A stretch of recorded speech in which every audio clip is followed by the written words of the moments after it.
కూటమి ప్రభుత్వ పనితీరుకు ఉత్తరాంధ్ర టీచర్ ఎమ్మెల్సీ ఎన్నికల ఫలితమే నిదర్శనమన్నారు మాజీ మంత్రి గుడివాడ అమర్నాథ్. తమ మద్దతుతోనే పీఆర్టీయూ అభ్యర్థి గెలిచారనడానికి కూటమి నేతలకు సిగ్గులేదా అని ప్రశ్నించారు.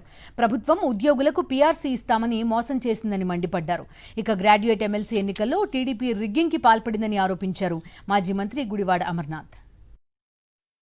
పూర్తి స్థాయిలో నిన్న ఓటమి పాలైనటువంటి అభ్యర్థికి మద్దతు పలికినటువంటి కూటమి పార్టీ నాయకులు తీరా ఫలితం వచ్చిన తర్వాత నిన్న శ్రీనివాసులు నాయుడు గారు టీచర్స్ ఎమ్మెల్సీగా ఎన్నికైన తర్వాత శ్రీనివాసులు నాయుడు గారి తాలూకు విజయంలో కూటమి పాత్రే ఉంది, కూటమి బలపరిచినటువంటి అభ్యర్థి శ్రీనివాసులు నాయుడు గారు అని చెప్పుకోవడం అనేటువంటిది మరి ఎంతకంట సిగ్గుచేటు ఇంకోటి ఉంటుందా అని చెప్పని అడుగుతా ఉన్నా.